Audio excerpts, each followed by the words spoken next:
سيد القرنين الثقلين والفريقين من أرض ومن أجل والحبيب الذي ترجى شفاعته لكل هول من الأحوال الطاهرين ثم الرضا عن أبي بكر وعن عمر وعن علي وعن عثمان ذي الكرامين نہایت واجب الاحترام خانوادہ رسول صلی اللہ علیہ وسلم اور معزز سامعین، اللہ رب العزت کی تعریف و توصیف اور حضور نبی کریم صلی اللہ علیہ وسلم کی بارگاہ عالیہ مقدسہ میں نذرانہ دین و اسلام خالق کائنات کا بہت بڑا کرم اور اس کا فضل ہے اور اس کی خصوصی میزبانی پر اس نے ہم سب کو اپنے پیارے محبوب علیہ السلام کی امت میں پیدا فرمایا اور خالق کائنات کا ہمارے لوگوں کا احسان ہے اس نے اپنی توفیق اور اپنے محبوب علیہ السلام کی توسط سے ایمان ایسی عظیم الشان نعمت سے مالا مال فرمایا۔ حضرات محترم، الحمدللہ ثم الحمدللہ، ہم اللہ تعالیٰ کی توفیق اور آقا علیہ السلام کی توسط سے پیارے آقا علیہ السلام کی آل کے شہداء بارگاہ میں ہفتہ وار کی حاضری میں حاضر ہیں۔ یقیناً کہ عظیم ہستیوں کی بارگاہ کی حاضری نسبت و عبادت، ان کی اتباع اور اس سے محبت اور پیار کا رشتہ مضبوط کرنا، یہ ہمارے لیے دنیا اور آخرت کی کامیابی ہے۔ خوش نصیب ہیں وہ لوگ جو اپنی زندگی میں ان عظیم ہستیوں کے ساتھ اتباع کی صورت میں محبت کا، پیار کا رشتہ جوڑا ہوا ہے۔ الحمدللہ میرا آقا علیہ السلام نے یہی ارشاد فرمایا کہ دنیا میں جس کے ساتھ تمہاری محبت ہوگی قیامت کو اس کے ساتھ میں لے جاؤں گا۔ میں سورۃ قاف کی آیت نمبر 28 کی مناسبت سے گفتگو کر رہا ہوں۔ میں تفسیر میں پڑھ رہا تھا، بہت خوبصورت بات ہے۔ اصل میں یہ آیت کریمہ جو اصل شان نزول ہے، اس کا سے آپ کو سباق ہے، اس کا منظر ہے، اللہ تعالیٰ نے اس آیت کریمہ کو اس موقع پر نازل کیا۔ اس میں الفاظ کتنے خوبصورت ہیں، سبق بھی ہے، درس بھی ہے، پیغام بھی ہے، اور خوبصورت ہمارے لیے اللہ تعالیٰ کی طرف سے دعوت فکر ہے۔ آپ ابتدا میں جو لفظ آ رہے ہیں کہ وصبر، جو اللہ تعالیٰ فرما رہا ہے کہ روکے رکھیں اور اپنے آپ کو ان کے ساتھ جمائے رکھیں اور ان کے پاس بیٹھے رہیں۔ اب اللہ تعالیٰ ڈائریکٹ براہ راست اپنے محبوب علیہ السلام سے مخاطب ہے، اور حضور نبی کریم علیہ السلام کا ہر عمل اور آپ کا ہر فعل اور آپ کی ہر ادا امت کے لیے سبق ہے۔ کیا؟ امت کے لیے سبق ہے، درس ہے، امت کے لیے پیغام ہے، امت کے لیے اصلاحی، تربیتی، فکری، روحانی ایک خوبصورت درس ہے۔ اور حقیقت میں خوش نصیب ہیں وہ لوگ جو الحمدللہ اس سبق کو، اس درس کو اپنے دامن میں رکھتے ہیں، پھر اس کی مناسبت سے اپنی زندگی کو گزار رہے ہیں۔ موت، قبر، میزان اور صراط کے لیے تیاری میں لگے ہوئے ہیں۔ جن عظیم ہستیوں کی بارگاہ میں ہم حاضر ہیں، انہوں نے ساری زندگی اسی تیاری میں گزار دی ہے۔ اور پھر وہ لوگ جن کو ہم نے تکا بھی نہیں، دیکھا بھی نہیں، جن کی ہم خوبصورت مجلس میں نہیں بیٹھے، صحبت میں نہیں بیٹھے، اور ان کی زبان سے ہم نے کوئی ارشاد، کوئی ملفوظ سنا بھی نہیں ہے، ان کے قریب نہیں گئے ہیں۔ اگر ان کی محبت ہمارے دامن میں ہے، اگر ان کی محبت ہمارے قول میں ہے، اگر ہم ان سے محبت کر رہے ہیں، ان کے گن گا رہے ہیں، ان کا ذکر کر رہے ہیں، تو یہ کمال ہمارا نہیں ہے، یہ رب کا وعدہ ہے کہ جنہوں نے دنیا میں مجھے یاد کیا ہے وہ دنیا سے چلے بھی جائیں گے تو قیامت کی صبح تک آنے والے لوگ جنہوں نے تکا بھی نہیں ہوگا، زیارت نہیں کی ہوگی، ان کے پاس نہیں بیٹھے ہوں گے، اللہ تعالیٰ ان کے دامنوں میں ان کی محبت پیدا فرما دے گا۔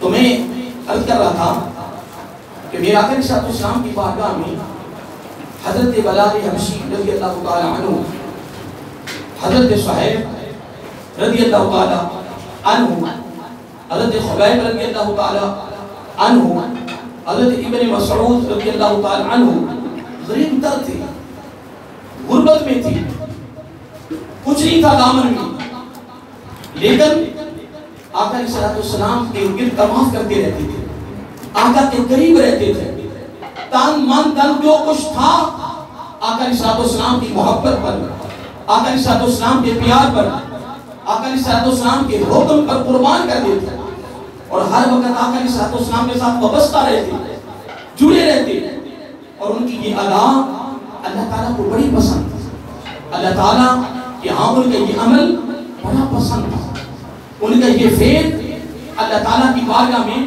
بہت پسند تھا۔ اب جملے پہ غور کرنا، میں یہ کہہ رہا تھا کہ غریب تر تھے، غریب تر، اور جو مخالفین تھے نا، جو بڑے بڑے سردار تھے کافروں کے، مشرکین کے، وہ پتہ کیا کہتے؟ وہ کہتے اے محمد صلی اللہ علیہ وآلہ وسلم، ہم تیرے پتہ کیوں قریب نہیں آتے؟ یہ تیری ارد گرد کیوں؟ اللہ معاف کرے، اللہ تعالیٰ معاف کرے۔ آقا علیہ السلام کی آپ کی شہادتوں میں سے یہ جملہ بھی میرے منہ سے نکل رہا ہے نا، اس کو اپنے دامن میں رکھنا۔ حضرت علی مرتضیٰ حیدر قرار باب مدینۃ العلم رضی اللہ تعالی عنہ، ان کے ہاں لوگوں نے پتہ کیا عرض کیا؟ یا امیر المؤمنین رضی اللہ تعالی عنہ، بندے کو دولت مل جاتی ہے نا، بندے کو مال مل جاتا ہے نا، تو وہ عزت والا بن جاتا ہے، بڑے مقام والا بن جاتا ہے، لوگ اس کے تگرد ہوتے ہیں، جس کے پاس دولت ہوتی ہے لوگ ہر بندوں سے پیار کرتا ہے، اس کی عزت کرتا ہے، اس کا نام لیتے ہیں، اس کے دائیں بائیں رہتے ہیں۔ حضرت علی مرتضیٰ حیدر قرار باب مدینۃ العلم رضی اللہ تعالی عنہ نے کمال نہیں کر دیا۔ حضرت علی مرتضیٰ فرماتی ہیں کہ تم یہ کہتے ہو کہ دولت آ جائے تو عزت آ جاتی ہے، دولت آ جائے تو لوگ اس کی عزت کرتے ہیں، دولت آ جائے تو لوگ اس کے گرد رہتے ہیں، لوگ زیادہ اس سے وابستہ ہوتے ہیں۔ قربان جائیں، باب مدینۃ العلم رضی اللہ فرمایا اللہ کی عزت کی قسم، مال آنے کے بعد، دولت آنے کے بعد، امیر ہونے کے بعد وہ بے نقاب ہو جاتا ہے، اس کا پردہ اٹھ جاتا ہے۔ کیا مطلب؟ فرمایا آپ بھی تو اس کا پتہ چلنا ہے کہ وہ کس نگاہ سے لوگوں کو دیکھتا ہے۔ میرے باب مدینۃ العلم رضی اللہ تعالی خدا کی عزت کی قسم، ایک بے کنار سمندر بہا دیا، خوبصورت اصلاح کا، تربیت کا بڑا خوبصورت پیغام دے دیا۔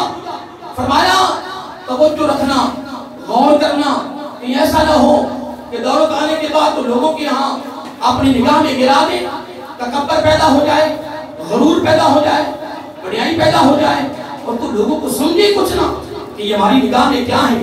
یہ ایسا معاملہ نہیں ہونا چاہیے، سوچیں، غور کریں۔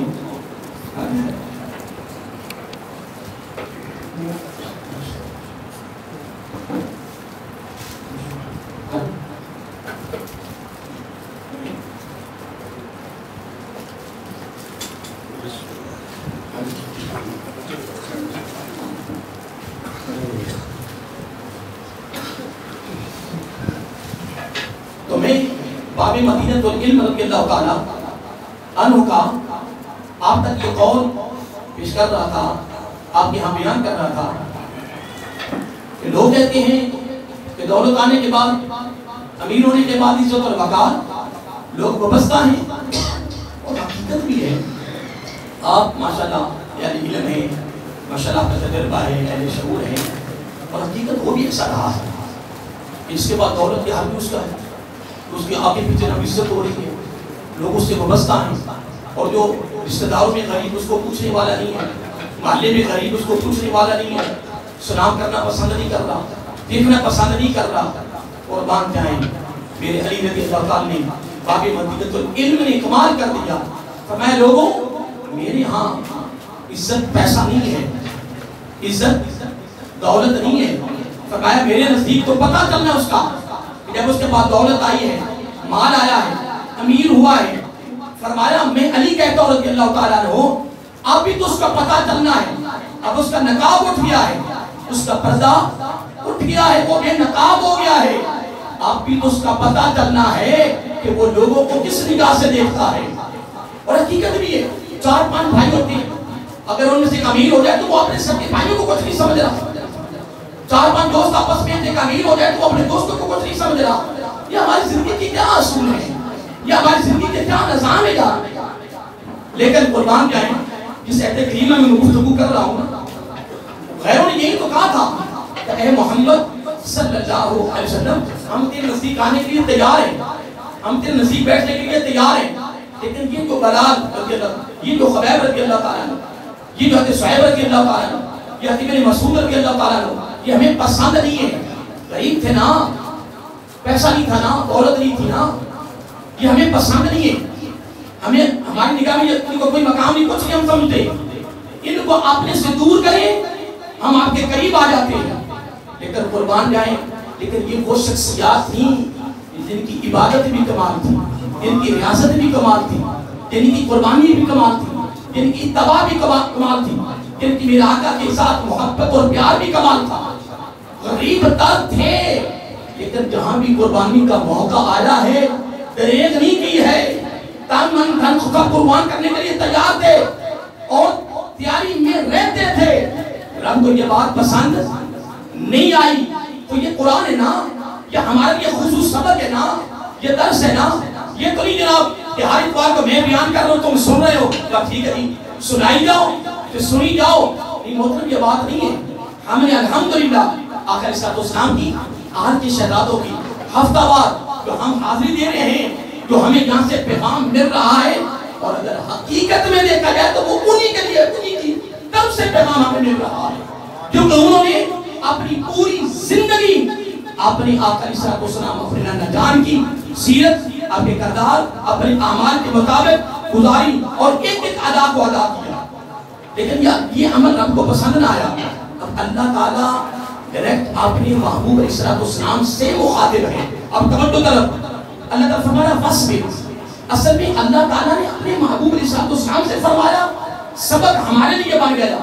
اللہ تعالیٰ اپنے محبوب صلی اللہ علیہ وسلم کو تعلیم دے رہے ہیں, لیکن سبق ہمارے لیے, درس ہمارے لیے, تعلیم ہمارے لیے بنی, اصلاح ہمارے لیے بنی, تربیت کا سبب ہمارے لیے بنا, زندگی کو خوبصورت گزارنے کے لیے ذریعہ ہمارے لیے بنا. رب فرماتا ہے میرے محبوب صلی اللہ علیہ وآلہ وسلم یہ تیرے ان غلاموں کو اپنی نگاہ میں برا سمجھتے ہیں. یہ جو بڑے بڑے ہیں یہ کہتے ہیں یہ آپ کے قریب ہیں, ان کو دور کر دو. اے میرے محبوب صلی اللہ علیہ وسلم میری طرف سے آپ کو حکم ہے کہ وَاصْبِرْ نَفْسَكَ مَعَ الَّذِينَ. اے میرے محبوب آپ نے ان کو دور نہیں کرنا, ان کو اپنے ساتھ رکھنا ہے اور آپ نے ان کے ساتھ رہنا. وَاصْبِرْ. آپ میں سے جتنے علماء اس مجلس میں بیٹھے ہوں گے یا آپ علماء سے رابطہ قائم کریں, آپ تفسیر کا مطالعہ کریں کہ اس آیت کا شان نزول کیا ہے, اس کا سیاق و سباق کیا ہے, اس کا پس منظر کیا ہے, اس میں اللہ تعالیٰ ڈائریکٹ تعلیم کس کو دے رہے ہیں, تو یہ سارا کو پتہ چل جائے گا. اللہ تعالیٰ فرمائے میرے محبوب صلی اللہ علیہ وآلہ وسلم ان کو دور نہیں کرنا. یہ تو کہتے ہیں نا کہ ان کو دور کرو ہم پھر قریب آئیں گے, یہ قریب آنے والے نہیں ہیں, ان کے نصیب میں ایمان کی دولت ہی نہیں ہے. لیکن جو تیرے ارد گرد بیٹھے ہیں نا یہ تیرے اوپر تن من دھن قربان کرنے والے ہیں, یہ کی بات کو ریاضت کرنے والے ہیں, یہ میری رضا چاہنے والے ہیں, یہ میرا قرب چاہنے والے ہیں, یہ میری خوشنودی چاہنے والے ہیں. یہ اے محبوب صلی اللہ علیہ وآلہ وسلم جب تیری زبان سے لفظ نکلتے ہیں یہ تو اس کے انتظار میں رہتے ہیں. آقا حکم کیا کرتے ہیں, آقا کرتے کیا ہیں, آقا کی ادا کیا ہے. یہ وہ جو ہے نا ان اپنی نگاہ میں گرایا ہوا ہے. اے میرے محبوب صلی اللہ علیہ وسلم نہیں, وَاصْبِرْ نَفْسَكَ مَعَ الَّذِينَ. اے میرے محبوب آپ نے آپ کو ان کے ساتھ جمائے رکھنا ہے, ان کے ساتھ رہنا ہے، ان کو اپنے ساتھ رکھنا ہے، اس لیے کہ ان کا عمل میرے ہاں مقبول ہے، یہ تو فقط میری رضا کے طلب طالب اور میری رضا کے مشتاق ہے۔ کیوں؟ اس لیے کہ یدعون ربہم بالغداۃ والعشی، اے محبوب صلی اللہ علیہ وسلم، کیوں؟ یہ تو دن کو بھی مجھے پکارتے ہیں اور رات کو بھی مجھے پکارتے ہیں۔ اب اگلا جملہ بڑا توجہ طلب ہے، دیکھیں ہم اللہ تعالیٰ کی بارگاہ میں عرض کرتے ہیں باری تعالیٰ یاد کرنے والے بڑے ہیں، یاد کرنے والے تو بڑے بڑے ذکر کرنے والے ہیں۔ اے والد، جس دوروں میں یہ آپ فرما رہے ہیں ان کی کون سی ادا زیادہ پسند ہے؟ کیونکہ دیکھیں اس وقت ہم ذکر بھی ہے، نماز ذکر ہے، روزہ ذکر ہے، حج عمرہ ذکر ہے، کوئی نفلی عبادت وہ ذکر ہے۔ یہ نہ سمجھے کہ فقط تسبیح پر جو کرتے ہیں وہی ذکر ہے، یا پھر اپنی انگلیوں پر کرتے ہیں وہی ذکر ہے۔ یہ محترم جو بھی عبادت ہے وہ رب کا ذکر ہے، وہ رب کی یاد ہے۔ اے باری تعالیٰ، کہ ان کا یاد کرنا کوئی کمال ہے، کوئی لوگوں سے الگ ہے، تو اللہ تعالیٰ اس کا بڑا خوبصورت جواب دیا، فرمایا یریدون وجہہ، یہ دن کو بھی یاد کرتے ہیں، رات کو بھی یاد کرتے ہیں۔ پھر آگے ان کی حالتیں بیان کی، قیامم وقعودم وعلی جنوبہم، رات کو بھی دن کو بھی، کھڑے بھی بیٹھے بھی لیٹے بھی۔ اگر یہ لوگ سوئے ہوئے ہوں، لوگوں کی نگاہ میں یہ آرام کر رہے ہوتے ہیں، لیکن سوئے ہوئے ان کے دل پھر بھی رب کی یادوں میں گم ہوتے ہیں۔ ان کو یہ نہ دیکھتے کہ یہ سوئے ہوئے ہیں، یہ کھڑے ہیں، نہیں کھڑے بھی، لیکن قرآن کے لفظ کو میری طرف سنی، قیامم وقعودم وعلی جنوبہم، کھڑے ہیں تو رب کی یادوں میں، بیٹھے ہیں تو رب کی یادوں میں۔ اگر سوئے ہوئے آرام کر رہے ہیں تو رب کی یادوں میں۔ خدا کی عزت کی قسم، ایسے لوگ جب دنیا سے جاتے ہیں لوگ ان کو نہلا رہے ہوتے ہیں، لوگ ان کو غصہ دے رہے ہوتے ہیں، جسم کو وہ خود ہلا رہے ہوتے ہیں، وہ خود کروٹ نہیں بدل سکتے، ٹانگ اور بازو نہیں ہلا سکتے، لیکن ساری زندگی یدعون ربہم بالغداۃ والعشی قیاما وقعودا وعلی جنوبہم۔ جب وہ اس عمل میں رہے تو لوگ کروٹ بدل رہے ہیں، جسم میں روح نہیں ہے، لیکن جب دل پر نظر پڑی ہے تو دل حرکت میں ہے۔ مثال کے بعد بھی، انتقال کے بعد بھی دل رب کا ذکر کر رہا ہے۔ صرف امام علی شاہ صلی اللہ علیہ وسلم میں سنا ہے علماء لوگوں سے جنہوں نے دیکھا ہے، وہ سب لوگ اس چیز کے شاہد ہیں، آپ کے اندر بے شمار لوگ بیٹھے ہیں جو دیکھا ہے کہ جاتا ہے حتم یا خلیل علیہ الرحمہ شرف اور شریف والے تشریف لائے تو صحیح امام علی شاہ صاحب نے اپنی آنکھیں کھول کر ان کو دیکھا۔ یا ہم کہیں کہ موت جو تھی وہ بندے کو ختم کر دیتی ہے، موت تو خود مخلوق ہے، موت تو خود موت ہے، موت کی کیا ضرورت ہے انسان کو ختم کر دے؟ تو جس کے ساری زندگی ایک لمحہ رب کی یادوں میں رہا ہو، پھر اگلے ایک جملہ سننے والا ہے۔ دیکھیں حدیث سے بات میں آتا ہے، میرا آقا علیہ السلام نے فرمایا جو میری ایک سنت کو زندہ کرے، کیا؟ میری ایک سنت کو زندہ کرے، اس کے نامہ اعمال میں 100 شہیدوں کا ثواب لکھ دیا جاتا ہے۔ ایک سنت کو زندہ کتنا؟ 100 شہیدوں کا ثواب لکھ دیا جاتا ہے۔ تو جو ایک مرتبہ میدان جنگ میں شہید ہوتا ہے نا، رب کہتا ہے اس کو مردہ نہیں کہنا، بلا تقولوا لمن یقتل، جو قتل ہوا رب کی راہ میں، فی سبیل اللہ، اللہ کی راہ میں، اس کو اموات مردہ نہیں کہنا، مردہ باری تعالیٰ نہیں کہیں گے۔ تو پھر یہ ہے کہ سامنے میدان میں پڑا ہوا ہے، کروٹ نہیں بدل سکتا، ہل نہیں سکتا، اٹھ نہیں سکتا، دیکھ نہیں سکتا، بول نہیں سکتا۔ رب فرماتا ہے پتہ یہ کون ہے؟ مولا کون ہے؟ فرمایا بل احیا، یہ زندہ ہے۔ مولا کیسی زندگی ہے؟ اب جملہ سن لیں، اعتراض کرنے والوں کو کیا بتا رہا ہوں، مولا نے کیا فرمایا؟ فرمایا بل احیا، میں رب کہہ رہا ہوں یہ زندہ ہے۔ کیا؟ اب یہاں قید نہیں ہے کہ یہ نماز پڑھتا تھا، روزہ رکھتا تھا، یہ عبادت کو ریاضت کرتا تھا، نہیں محترم، جو میدان جنگ میں مرا اس کی راہ میں، اس کے لیے تو رب کہتے ہیں یہ زندہ ہے۔ مولا کیسے زندہ ہے؟ فرمایا میں نے اس کو زندگی دی ہے نا، کیوں یہ مرا میری خاطر، یہ مرا ہے میرے لیے، پکر اس کو زندگی کیسی دیئے؟ بولا کیسی دیئے؟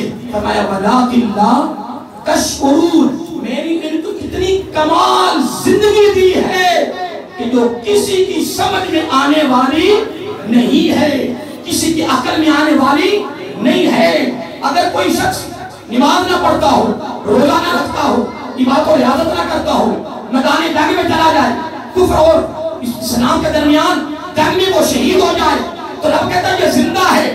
تو محترم میں آپ سے تبادلہ خیال کرنے لگا ہوں، اگر وہ زندہ ہے، اس کی زندگی جو رب نے اس کو دی ہے، جو اس کے لیے شہید ہوا ہے، اس کی زندگی کسی کی سمجھ میں آنے والی نہیں ہے۔ تو میں صرف آج پوچھتا ہوں، ادھر فرمایا جو میری ایک سنت کو زندہ کرے فَلَهُ أَجْرٌ تو شہیداً، اس کے نام اعمال میں 100 شہیدوں کا ثواب لکھا جائے۔ تو صرف یہ میں بتاؤ دوستو کہ جس کی ساری زندگی کا ایک ایک عمل، ایک ایک فعل، ایک ایک ادا آقا کی اداؤں کے مطابق گزرے، مجھے بتاؤ اس کی زندگی کتنی کمال ہوگی۔ تو کہیں وہ مر گیا ہے، تو کہیں وہ چلا گیا دنیا سے، نہیں مارا محترم، وہ مرا نہیں ہے، وہ جانے کے بعد بھی زندہ ہے، اور ایسا زندہ ہے کہ جس کی زندگی کسی کے سمجھ میں آنے والی نہیں ہے۔ اس لیے کہ انہوں نے پوری زندگی کوئی کسی لالچ میں، یہ جملہ بڑا سننے والا ہے، کسی لالچ کی عبادت نہیں کی۔ اب دیکھیں سید امام علی شاہ صلی اللہ علیہ وسلم کو امین کی ذات نہیں کی، سید امام حسین مشہد علیہ کی میں ذات نہیں کر سکا، آتا تھا کانا میں 29 سال سے آتا تھا، لیکن میری قسمت ایسی کہ میں نہ آ سکا، سنتا رہتا درباشی کے بارے میں، لیکن نہ آ سکا۔ بس یہ مہربانی اس کی ہے، اس نے میری ڈیوٹی لگا دی، انہوں نے مجھے قبول فرما لیا، میری خوش نصیبی ہے۔ رات میں ایک بیان کر کے آیا، تو طبیعت میری بڑی نساز، سر کو ختم کیا عجیب سا درد، رات کے 2 کا ٹائم تھا۔ تو میرے وزیر اعظم نے کہا کہ آپ نے صبح جانا ہے؟ میں نے کہا بالکل جانا ہے۔ آپ کی طبیعت بڑی نساز ہے تو آپ صبح نہ جائیں۔ میں کہا یہ زندگی کبھی سوچنا بھی نہیں، یہ کبھی زندگی میں سوچنا بھی نہیں ہے، تمہیں نہیں پتا کہ میں صبح تک بالکل ٹھیک ہو جائے، اور اس وقت کے ساتھ کو کوئی درد نہیں۔ میں صبح اٹھا نماز پڑھی ہے، الحمدللہ میں نے تیاری کی ہے، کوئی تکلیف نہیں ہے، اور خدا کی عزت کی قسم کہ اگر ان عظیم ہستیوں کی اگر نسبت میں ہماری روح نکل جائے تو پھر میرے آقا دنیا کے نانا جان نے گارنٹی دی ہے، دنیا میں جس کے ساتھ تمہاری محبت ہوگی قیامت کو اسی کا ساتھ ملے۔ میں محترم جمیل صاحب یہ متبادل تقسیم کرتے ہیں نا، میں جب پچھلی فاس جانے لگا انہوں نے ایک بات بتائی، ابھی یہ باتیں ہم نے دیکھیں، ہم نے ان کو نہیں دیکھا اور ہم اس سے کیوں نہیں دیکھا، آ رہے ہیں، بولیے نا، آ رہے ہیں، کیوں آ رہے ہیں؟ تم خود آئے ہو؟ نہیں، رات نے تمہارے دلوں میں ان کی محبت پیدا کر دی۔ حضور علی میری دادا میں بخش رحمہ اس مارے ہو رہا ہے؟ نہیں ہو رہا نا، بولو ہو رہا ہے نا۔ کتنے صدیاں ہو گئی ہیں، کتنی صدیاں ہو گئی ہیں، کس نے دیکھا ہے اس دور کے بندے نے؟ اس کروانے والے، اس میں جانے والے، ہارنیاں دینے والے کیوں جا رہے ہیں؟ اور وہاں تو کمال ہے نا، جب اپنے پیر صاحب کے پاس واپس گئے نا، پیر صاحب نے پوچھا علی اجمیری کتنے عقیدت مند ہیں؟ کہنے کہ ایک ہی عقیدت مند بنا ہے۔ کیا؟ ایک ہی مرید بنا ہے، کوئی عمل دیکھا اگر وہ عمل میں پہلے دیکھتا تو یہ بھی نہ کرتا، تو پھر آگے پیر صاحب نے بھی کمال کر دیا، فرمایا علی اجمیری عقیدت مند ایک ہی رہے گا پر قیامت تک رولتے نہیں رہے گی۔ اب مطلب بات یہ نہیں ہے کہ رب کا فیصلہ ہے، رب کا وعدہ ہے، رب کی ضمانت ہے، رب کی گارنٹی ہے، فرمایا فَاذْكُرُونِی اذْکُرْکُم، بس ایک شرط ہے، تو نے ساری زندگی اپنا ایک ایک لمحہ میری یاد میں اور میرے محبوب کی سنت کے مطابق گزار دینا ہے، تو دنیا سے چلا بھی جائے گا، کیوں تمہیں تکا بھی نہیں ہوگا، تیری زیارت بھی نہیں کی ہوگی، تیری صحبت میں نہیں بیٹھا ہوگا، تیرے قریب نہیں آیا ہوگا، ان کے دلوں میں بھی تیری محبت پیدا کروں گا، اور ایسی کروں گا کہ تیرے بارگاہ میں حاضری دینے کے بعد وہ سکون کے ساتھ بیٹھ بھی سکیں۔ ادھر نہیں، ایسا ہو گیا، پیچھے بیٹھ، ادھر بیٹھ، آگے نہ۔ اب حضور علی اجمیری دادا گنج بخش علیہ رحمہ قربان جائیں کہ یہاں وہاں کتنی رونقیں. پھر اگلی بات نہیں, رونقیں نہیں, یہ نہیں ہے کہ فقط عرس کے مناسبت سے ہو رہی ہے, 24 گھنٹے رونقیں. اور پھر ساری بات یہ ہے کہ کتنے مزدور, کتنے غریب وہاں پل رہے ہیں. یہ کیا ہے؟ اس میں راز کیا ہے؟ اس میں حقیقت کیا ہے؟ میرے پاس الفاظ نہیں کہ میں کیا بیان کروں. رب نے تو ہر چیز قرآن میں کھول کر کی ہے. رب تو کہہ رہا ہے, فرمائیں کہ یہ تو مجھے اللہ پسند ہے, انہوں نے مجھے یاد بھی کیا ہے, نہ دوزخ کے ڈر سے, نہ جنت کے لالچ میں, اور کسی عزت, کسی مقام, کسی اور طلبی آج کے لیے نہیں. یریدون وجہہ, اے میرے محبوب صلی اللہ علیہ وسلم, یہ کہ ان کو دور کر دو. اے میرے محبوب پتہ یہ کون ہے, پتہ یہ کون ہے, مولا کون ہے؟ فرمایا یہی تو آنے والے وقت میں تیرے پر قربانیاں دینے والے. ان کی یہ عبادت مجھے پسند ہے, ان کی کوئی اور خواہش نہیں ہے. دوستو یریدون وجہہ, میں پڑھتا تھا حضرت بصری علیہ الرحمن, حضرت رہبہ بصری علیہ الرحمن, ہم سنا ہوگا آپ نے کہ یہ ایک ہاتھ میں وہ آگ تھی, ایک ہاتھ میں پانی تھا. تو بصرہ کے بازار سے تیزی سے گزر رہی تھی, تیزی کے ساتھ. لوگوں نے کہا یہ عجیب سا واقعہ دیکھیں, آگ بھی ہے, پانی بھی ہے, اور بڑی تیزی ہے. وجہ کیا ہے؟ عقیدت مند سارے لوگ تھے, دائیں بائیں بیٹھے تھے دکانوں پر, بڑے بڑے تاجر عقیدت مند دوڑے, عرض کیا, بس ایک ہی جملہ فرمایا, ایک ہی جملہ بڑا خوبصورت فرمایا. فرمایا آگ سے دوزخ بجھانے جا رہی ہوں, آگ سے, پانی سے دوزخ کو, اور آگ سے جنت کو جلانے جا رہی ہوں. یہ کیا مطلب؟ فرمایا اس لیے کہ جب لوگوں کو پتہ چلے گا نا, نہ جنت کا وجود رہا, نہ دوزخ کا وجود رہا, خوف بھی جائے, لالچ بھی جائے, یریدون وجہہ, پھر وہ سبحان اللہ بھی کہیں گے تو فقط رب کے لیے ہے. پوری کی عبادت اور عیادت, پوری زندگی کا ساری عبادت اور عیادت کا زور نہ جنت کے لالچ میں ہوگا, نہ دوزخ کے ڈر سے ہوگا, اور ہوگا بھی کس کے لیے؟ رب کے لیے. تو حضرت بلال حبشی رضی اللہ تعالیٰ عنہ, حضرت صحیب رضی اللہ تعالیٰ عنہ, حضرت خبیب رضی اللہ تعالیٰ عنہ, حضرت ابن مسعود رضی اللہ تعالیٰ عنہ بڑے قریب تر تھے. لیکن جب میرے آقا کے قریب بیٹھے تھے نا, ان کا قریب بیٹھنا رب کو بڑا پسند تھا. تو کہتا ہے کہ پیسہ اور دولت آ جائے, یہ ساری عزت ہے, اور اللہ کے بندے کیا ہو گیا؟ اور ادھر کیا فرمایا جا رہا ہے کہ جو میری ایک سنت کو ادا کرے. مثلا ابھی آپ کو تبرک ملے, آپ تبرک کو پکڑے بھی دائیں ہاتھ سے, اور پھر اس کو کھائیں بھی دائیں ہاتھ سے. یہی تو میرے آقا کی محبت ہے, یہی تو رب کو ادائیں پسند ہے کہ جب تو نے دائیں ہاتھ سے ایسے پکڑنا ہے نا, دائیں ہاتھ سے, کہ یہ میرے آقا کی سنت ہے, تو خدا کی عزت کی قسم کیا پتا ابھی رب کی نظر پڑے. فرمایا فرشتوں کے ماضی کو دیکھوں یا اپنے محبوب کی ادا کو ادا دوں, وہ تو ادا ہی دیکھتا ہے. تو محترم ٹائم ہو چکا ہے, میں ابھی اس پر گفتگو آگے چلاؤں گا انشاءاللہ. لیکن یاد رکھیں, جتنی بھی میں بات کر رہا تھا کہ جو ایک مرتبہ میدان جنگ میں شہید ہو تو وہ ایسا زندہ ہے کہ اس کی زندگی کسی کے سمجھ میں آنے والی نہیں ہے. تو محترم جس کی پوری زندگی آقا کی اداؤں میں گزر جائے, وہ مرا نہیں ہے, وہ زندہ ہے, اور ایسا زندہ ہے کہ آنے والے کو دیکھتے بھی ہیں, ان کی آواز سنتے بھی ہیں, ان کو عطا بھی کرتے ہیں. حضرت عبد الوہاب شیرانی, حضرت عبد لیکن سب میں بات یہ نہیں ہے, بات ہے یقین کی. یہ میں جو آپ کو دے دیا ہے, اپنے دامن میں رکھ لیں. بات ساری ہے یقین کی. اگر یقین نہیں ہے تو کچھ بھی نہیں ہے, یقین ہے تو سب کچھ ہے, اگر یقین نہیں تو کچھ بھی نہیں ہے. حضرت عبد الوہاب شیرانی رحمت اللہ تعالیٰ ایک بہت بڑے امام گزرے ہیں, سینکڑوں کتابوں کے مصنف ہیں, عظیم امام گزرے ہیں. میں نے یہ پڑھا تھا, ایک چھوٹی بات کرتا ہوں. میں یہ دریائے نیل سے گزرنا تھا, اتنا مقام تھا دریائے نیل. آپ کو پتا ہے کہ 5 دریا ہیں جن کے آغاز کا پتا کسی کو پتا, یہ دریا فرات بھی ہے, دریا دجلہ بھی ہے, دریا نیل کے سارے دریا ہیں, اور یہ کہاں سے آ رہے ہیں؟ جنت سے آ رہے ہیں. اور دریا نیل ایسا کہ جس کو دیکھ کر بندہ ڈر جاتا ہے, اتنی چوڑائی میں اس کی لہریں. عجیب سا دریا نیل, جس میں فرعون ڈوبا تھا, جس میں فرعون ڈوبا تھا. دریا نیل ٹھاٹھے مار رہا تھا.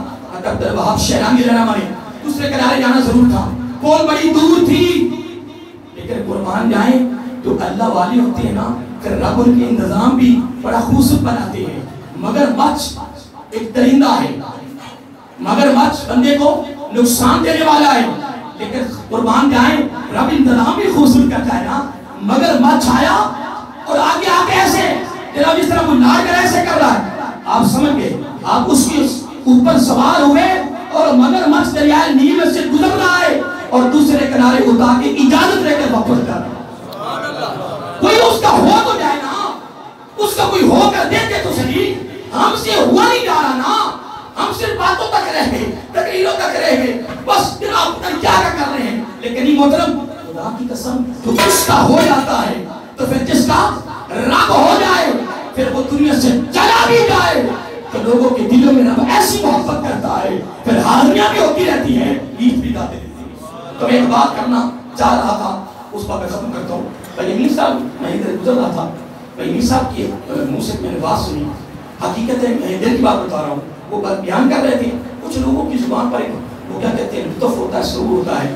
وہ بیان کر رہے تھے، یہ عجیب کفیت ہو رہی تھی.